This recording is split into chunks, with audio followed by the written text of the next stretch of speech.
فبالله فاستغن عن خلقه فلا نفع من. بسم الله الرحمن الرحيم. السلام عليكم ورحمة الله وبركاته. أنه الوادي الدرس العشر لا يدرسنا لا سرنا ورساتين جزم الفعل المضارع نميلو فعل المضارع جزم ميهونو متشنو من معناتنو جزم ميلو نيالن على أمثلة مثالي لم يحفظ محمد درسه ይላል محمد ትምህርቱን አላጠናም ለማለት ነው። ሁለተኛው ለም ينقطع አልተቋረጠም نزول المطر የዝናቡ መውረድ አልተቋረጠም ነው የሚለው። ሶስተኛው ለም يقبض احد على اللص ሌባውን ማንንም አልያዘውም ነው የሚለው። አራተኛ لا تأكل وانت شبعان አትብላ አንተ የጠገብክ ሆነህ ይላል። አምስተኛው لا تكثر من الضحك ሳቅ አታብዛ ነው የሚለው። ስድስተኛው لا تسرع في السير በምትሄድበት ጊዜ አትፍጠን ነው የሚለው።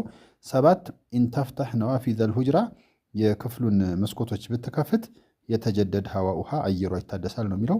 ስምንተኛው إن تجلس في مجرى الهواء تمرض የውሃ መሄጃ ላይ ብትቀመጥ ትታመማለህ ነው የሚለው። ዘጠነኛው إن يسافر أخوك ወንድምህ ቢሳፈር تسافر معه እሱ ጋር ትሳፈራለህ ወይ ማብራት ትሄዳለህ የሚል አረፍተ ነገር አለ። እነዚህ ዘጠኝ አረፍተ ነገሮች ላይ ሁሉም ላይ ፊዕል ሙዳሪዕ አለ። ግን እነዚህ ፊዕል ሙዳሪዕ ከፊታቸው ፊዕል ሙዳሪዕን የሚጀዝሙ ነገሮች ቀድመዋታል እና ለዛሬ የምናየው ሶስቱን ነው። አንዷ ለም ነች። ለም ከጃዚማዎች አንዷ ናት። ሁለተኛው ላ ናሂያ የምትባላለች አንድ ነገር ለመከልከል የምንጠቀምባት ላ ነች። እሷን ፊዕል ሙዳሪዕ ትጀዝማለች። ሶስተኛው ኢን ሸርጥያ የምትባላለች። ኢን ሸርጥያ ማለት ኢፍ ክሎዝ እንደማለት ነው። ፊዕል ሙዳሪዕ ላይ ተገባና እንዲህ ቢሆን እያል ሁለት ፊዕል እንደውም እሷ የምትጀዝመው እናያለን። እና ለም يحفظ محمد درسه ለም ባትኖር ኑሮ يحفظ محمد درسه ነበር እንደው መሐመድ ትምህርቱን ያጠናል ማለት ነው። ፊዕል ሙዳሪዕ መርፉዕ ነበር ያኔ። ለም ከመጣችሳ ለም يحفظ ብለን ዟው ሱኩን ሆነ ወይም ተጀዘመ ማለት ነው። ينقطع نزول المطر የዝናቡ መውረድ ይቋረጣል ስንል መርፉዕ ነበረ። ለም ከመጣች በኋላ ግን ለም ينقطع ብለን ጀዘም ነው ማለት ነው። يقبض احد على اللص የሆነ ሰው ሌባውን ይዞታል ነበረ። ለም يقبض احد على اللص ስንል ግን ለም ከመጣች በኋላ የፊዕል ሙዳሪዕ አኺሩ ሱኩን የሆነው በለም ምክንያት ተጀዝሞ ነው ለማለት ነው። እነዚህ ለምን በሶስት ምሳሌ ያየን።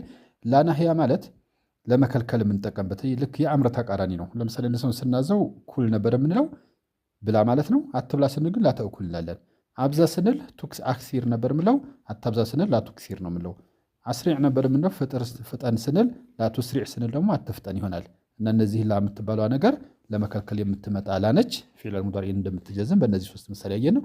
ኢንን በተመለከተ ሁለት ፊዕል ነው የምትጀዝመው። ኢን ተፍተህ ነዋፊዘ ልሁጅረቲ የክፍሉን መስኮት ብትከፍተው የሚለው ሸርጥያ ይባላል። ይሄ ኢን ጃዚማ ናት፣ ፊዕል ሸርጥ ይባላል። የመጀመሪያው ግን የሆነ ሁለተኛ ጀዋብ የሚባል ይፈልጋል። የተጀደድ ሀዋኡሃ አየሯ